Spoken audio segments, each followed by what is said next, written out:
Friends, ഇന്ന് നമ്മൾ ഉണ്ടാക്കാൻ പോകുന്ന കിഴങ്ങ് കറിയാണ്. നമുക്ക് തയ്യാറാക്കാൻ നോക്കാം. ഇതിനായി 2 ഉരുളക്കിഴങ്ങ് ചെറുതായിട്ട് അരിഞ്ഞത്, 2 സവോള വലുതായിട്ട് അരിഞ്ഞത്, 2 പച്ചമുളക് നീളത്തിൽ അരിഞ്ഞത്, 4 ചെറുള്ളി പൊടത്തിയത്, 1 കപ്പ് തേങ്ങാപ്പാല്, 1 തണ്ട് കറിവേപ്പില.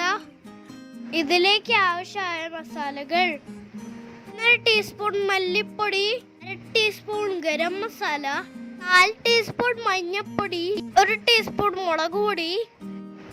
ഇത് തയ്യാറാക്കാൻ വേണ്ടിയിട്ട് നമുക്ക് ആദ്യം ഒരു പാൻ എടുത്തിട്ട് സ്റ്റൗവിൽ വെക്കാം. പാൻ ചൂടാകുന്ന നേരത്ത് നമുക്ക് 1.5 ടേബിൾ സ്പൂൺ നമുക്ക് വെളിച്ചെണ്ണ ഒഴിച്ചു കൊടുക്കാം. എണ്ണ ചൂടാകുന്ന നേരത്ത് 1/4 ടീസ്പൂൺ കടുക് ഇട്ട് കൊടുക്കാം. ഇതിലേക്ക് അരിഞ്ഞെടുത്ത പച്ചമുളക്, കരിവേപ്പില, വലുതായിട്ട് അരിഞ്ഞ സബോള, എടുത്ത് വെച്ച ചെറിയ ഉള്ളി ചേർത്ത് നല്ലപോലെ വഴറ്റിയെടുക്കുക. ഇതിലേക്ക് ആവശ്യത്തിലുള്ള ഉപ്പ് കൊടുക്കുക. ഇതിന് ശേഷം ഇവയെല്ലാം കൂടി നന്നായി യോജിപ്പിച്ചെടുക്കാം.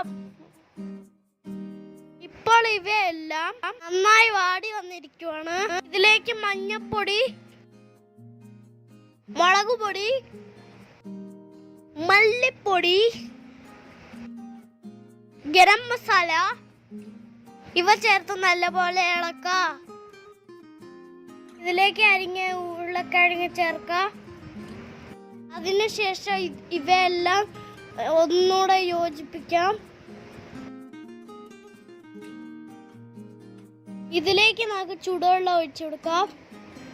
അതിനുശേഷം ഒന്നുകൂടെ ഇളക്കി യോജിപ്പിക്കാം.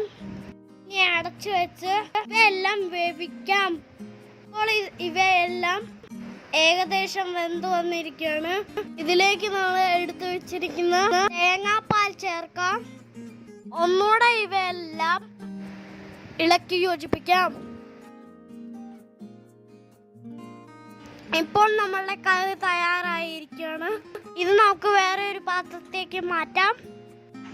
നിങ്ങൾക്ക് ഇനി ഇഷ്ടപ്പെട്ടെങ്കിൽ ലൈക്ക് ചെയ്യുക, ഷെയർ ചെയ്യുക, കമന്റ് ചെയ്യുക, ബെൽ ഐക്കോണിൽ ക്ലിക്ക് ചെയ്യുക. Thank you.